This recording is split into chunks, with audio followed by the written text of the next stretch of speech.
মেয়ের আবদারে আজ বানিয়ে ফেললাম কলা পাতায় কচুরলতির পাতুরি। খেতে এত সুন্দর হয়েছে, তোমাদের সাথে রেসিপিটা না শেয়ার করলে পারলাম না। কাছে দূরে দেশে ও দেশের বাইরে সবাইকে এই রেসিপিটি দেখার জন্য অনুরোধ রইল। আমি সুপ্রিয়া, আমার এই ছোট্ট চ্যানেলে তোমাদের সবাইকে স্বাগত জানাই। আশা করি সবাই সুস্থ আছো, ভালো আছো। চলো তাহলে তোমাদের সাথে রেসিপিটা শেয়ার করি। মেয়ের আবদারেই এই রেসিপিটা তৈরি করা। বেশ ভালো করে কচুরলতিগুলোকে ধুয়ে ছুলে পরিষ্কার করে নিয়েছি।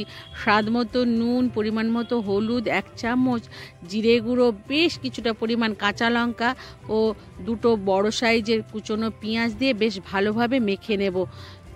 ঝালটা তোমরা যে যার হিসেব মতোই বুঝে শুনে ঝাল কম বেশি দিয়ে দিও। বেশ কিছুটা পরিমাণ লঙ্কার গুঁড়ো ও সর্ষের তেল দিয়ে হাতে বেশ ভালোভাবে আধ ঘন্টা, প্রায় আমি 10-15 মিনিট আমি এটা মেখেছি। উপর থেকে বেশ কিছুটা পরিমাণ চিংড়ি মাছ দিয়ে হাতে ভালো করে মেখে নেব। মাখতে মাখতে কচুরলতিটা একটু কমে আসবে, এমনভাবেই মেখে নেব।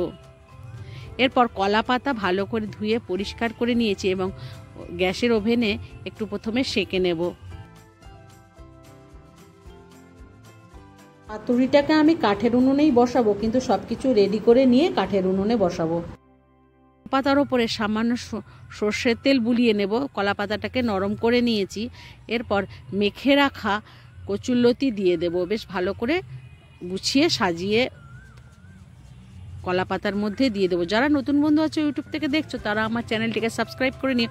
ফেসবুক থেকে দেখলে ও ইনস্টাগ্রাম থেকে দেখলে পেজটিকে ফলো করে নিতে ভুলো না। এরপর তাওয়া একটা বসিয়ে নিয়ে গরম করে নিয়ে যেই বাটিতে আমি কচুরলতি মেখেছি, সামান্য জল দিয়ে ওপর থেকে আরও 2টো কলা পাতা দিয়ে বেশ ভালোভাবে ঢেকে দেব।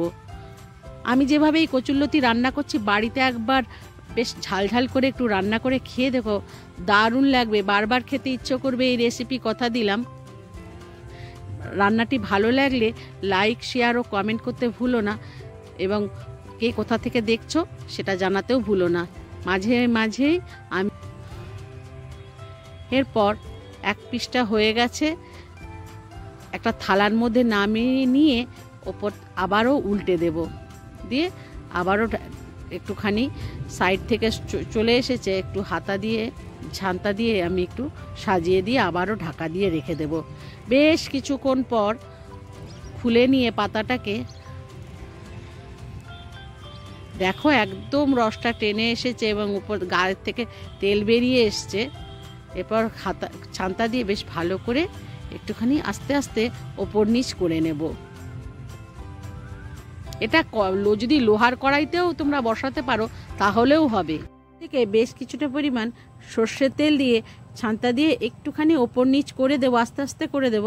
এরপর আবারও কলা পাতা দিয়ে ঢাকা রেখে দেবো।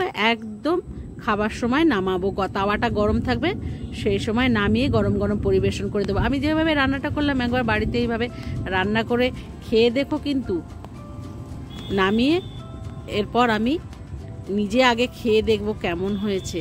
দারুণ হয়েছে রেসিপিটা, তোমরাও একটু বাড়িতে বানিয়ে দেখো।